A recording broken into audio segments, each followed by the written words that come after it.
Hey guys, if you run waste oil in these, you are gonna need to tear these apart and clean them.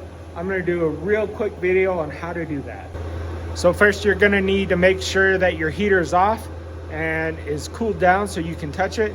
You're gonna need to take the exhaust, the fuel, and the air intake hoses off. Once you have disconnected all of those, be sure and unclip your main harness right there. Once you have your whole motor over at your workstation, all you do is unscrew the cap by the fan, pull that off, and you will have to loosen these 4 bolts right there with a 10mm. Once you got those loose, go ahead and pull off your plate and that rubber seal. Pull out that little grommet and you're ready to pull it out of the case. Should just drop right out of there. So you have a bolt or a screw here, depending on what brand you have. You remove that and then you can take your control board off.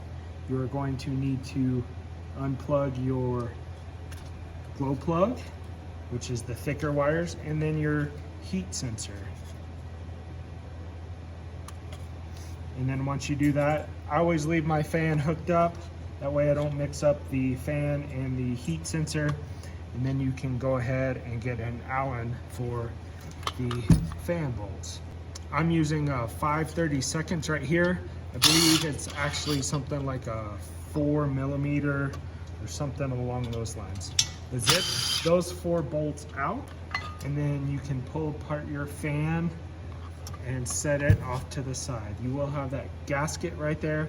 If you don't have the metal or graphite gaskets, you'll have to be careful when you remove that or just replace that. So inside here you have your actual burn chamber. You have your glow plug right there. You can reach that with just a 12mm, and you can loosen it and then pull your grommet out and then back it out. Just be careful not to break your wires whenever you pull that grommet. And then once you have it out, you can just slide it down your wires just like that. So be careful with those. If you buy the kit with the glow plug off Amazon or wherever you buy it, you can actually get the socket that goes down inside of there, hooks onto it, and you can actually unscrew it with that little tool. If you don't have the tool, a 12mm, just get it in there and then break it loose. It doesn't have to be super tight. And be careful whenever you do pull it out. Again, with your wires, pull that all the way out, unscrew it, and that's what you have. Once you have that glow plug out, again, you have 4 Allens, same size. You're just gonna bust those out. Once you have those busted out, you're gonna pull it out, and you're gonna see the results of having waste oil inside your burn chamber. So all I do is I get a little wire brush, I brush the inside and the outside, as well as your actual chamber inside there. Don't forget to pull your gasket. Again, if you have the paper gaskets, you probably might as well just replace those. If you have the metal or the graphite type gaskets, they are reusable. Just make sure you inspect those. Like I said, I just take that wire brush and we are just gonna clean that off. That gets the majority off of it. Doesn't take too much. And make sure you get inside as well. While you have it out, you might as well check your screen inside there, your atomizer screen. The fuel is pumped in, hits the screen, and kind of disperses as it goes into that glow plug.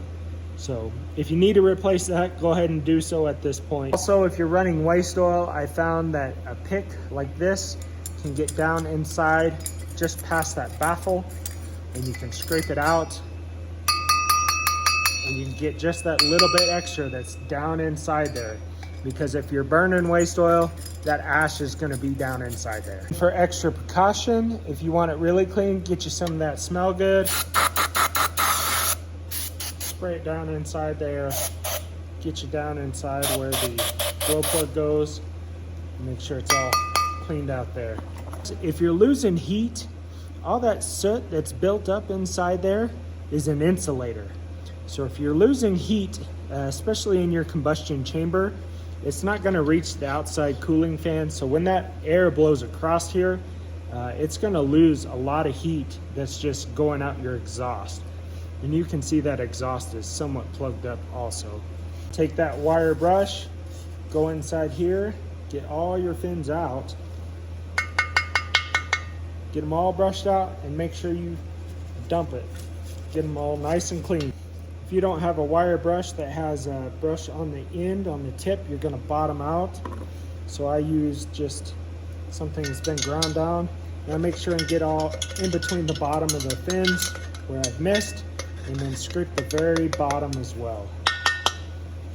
Also, this works well. Again, I don't have a brush that fits in here, so I'm just gonna rub it in there and break all that stuff loose. And then again, some Smell Good, just for good measure.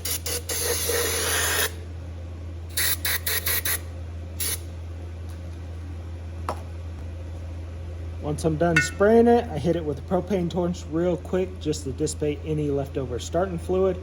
Give it one final brush and leave it nice and clean, just like that. If you really want to, you can get an air compressor and blow in where your glow plug goes, and it'll blow out here as well as here. And you can also blow out through the fuel line. It never hurts. While you're at it, make sure you clean out your exhaust pipe. There's a couple ways you can do it. I don't have anything that's long enough, wire wheel or wire brush wise, to stick inside there. So I usually just use an air compressor and blow it out both sides. I've used starting fluid before too, and then use the propane torch to dry it a little bit.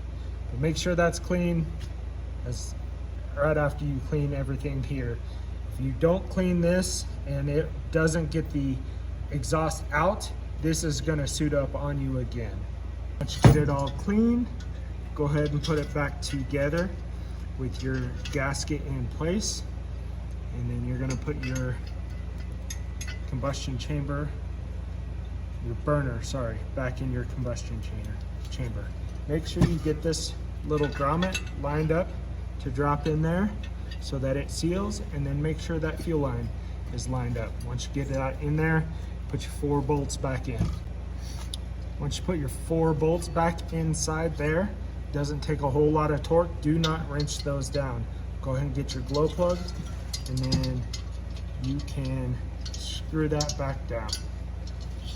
Again, you can tighten that with a 12mm, or you can buy that fancy socket there.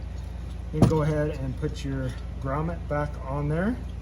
Again, be careful with your wires, and something like a small screwdriver is going to help you push that down in there and get it all seated. Once you get that glow plug all seated, it's time to put the fan back on. Go ahead and put your gasket back on, and then set your fan on top with your intake matching your exhaust. And then the long bolts go in here, the short bolts go in your burner. Those bolts, just get them snug. They don't have to be asshole tight. And then from here, go ahead and plug in your heat sensor.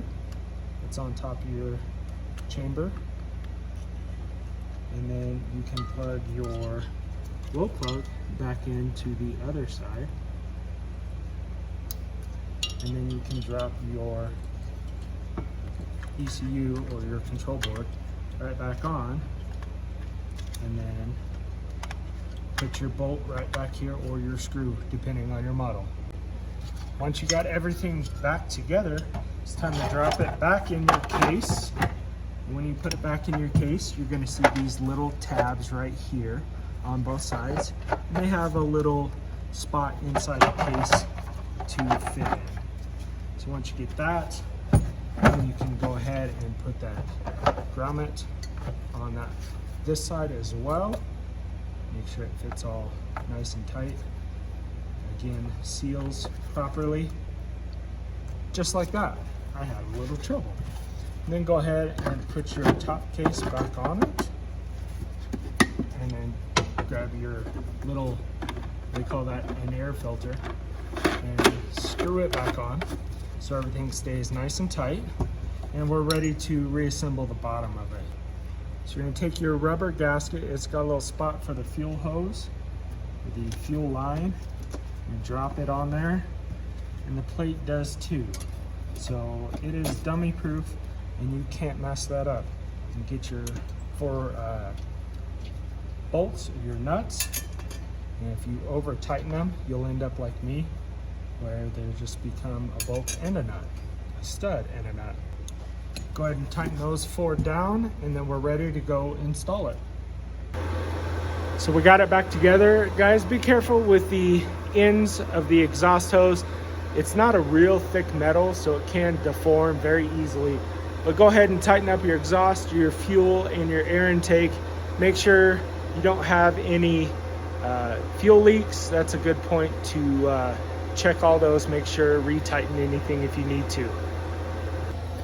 Then go ahead and reconnect your main harness, and you should be good to go there.